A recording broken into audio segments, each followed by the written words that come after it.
Welcome to our channel Ranjan study centre.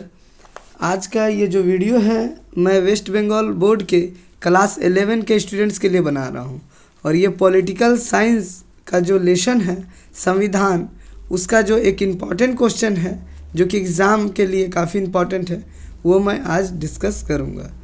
तो आइए देखते हैं क्वेश्चंस क्या है।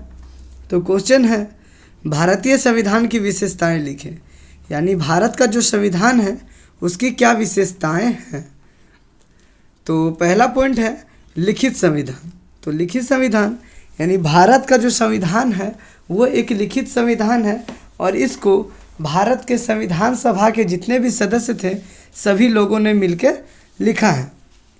दूसरा है बड़ा संविधान।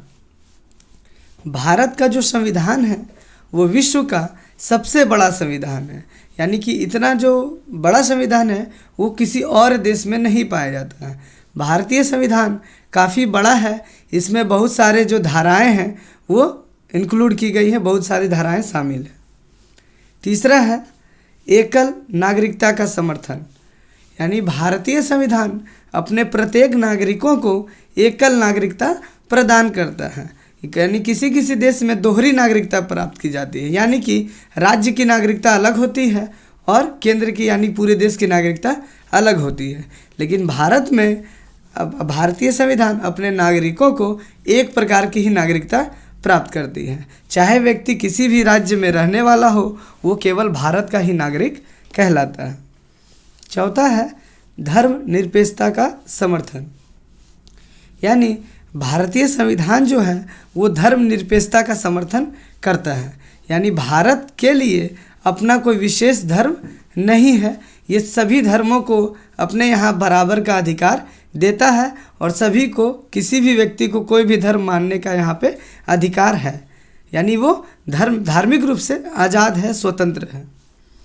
पांचवा पॉइंट है मौलिक अधिकार एवं कर्तव्य, यानी कि भारतीय संविधान जो है अपने प्रत्येक नागरिकों को कुछ मौलिक अधिकार एवं कुछ कर्तव्य देती है।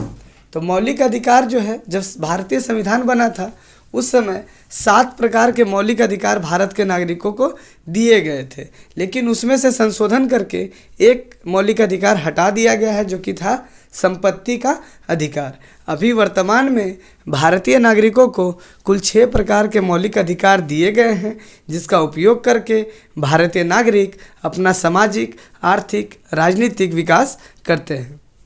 और कर्तव्य जो है भारतीय संविधान के द्वारा भारत के प्रत्येक नागरिकों के लिए 11 कर्तव्य निर्धारित किए गए हैं जिसका पालन करना प्रत्येक देश के नागरिकों का धर्म और कर्तव्य है, जिसमें से मान लीजिए जैसे कि हम लोग समझ सकते हैं कि राष्ट्रीय ध्वज और राष्ट्रीय गान का आदर सम्मान करना प्रत्येक देश के नागरिकों का कर्तव्य है, देश की रक्षा करना प्रत्येक नागरिकों का कर्तव्य है।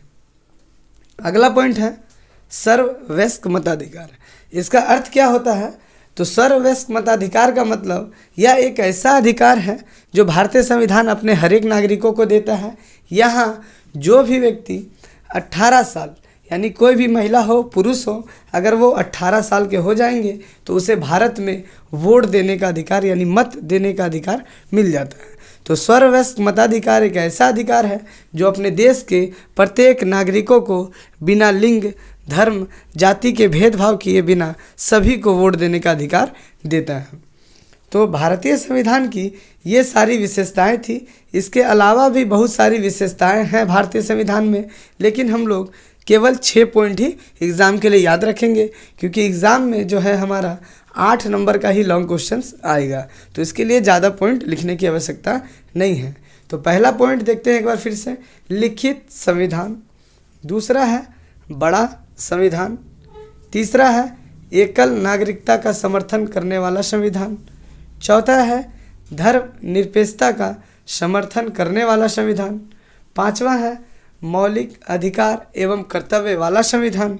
और छठा है सर्ववयस्क मताधिकार वाला संविधान। यानी ये थे भारतीय संविधान की विशेषताएं। अब मैं जो है अपने नेक्स्ट वीडियो में political science, history, geography, Hindi, English यानी कि सभी सब्जेक्ट जो हैं 8 सेक्टर में जो भी सब्जेक्ट हैं उनके जो इम्पॉर्टेंट क्वेश्चन होंगे उसका मैं डिस्कशन करूँगा। और एग्ज़ाम के लिए जो भी शॉर्ट क्वेश्चन हो, चाहे आपका MCQ हो, SAQ हो या लॉन्ग क्वेश्चन हो, वो मैं अपने जो है नेक्स्ट वीडियो में आप लोगों को प्रोवाइड करूँगा। तो धन्यवाद।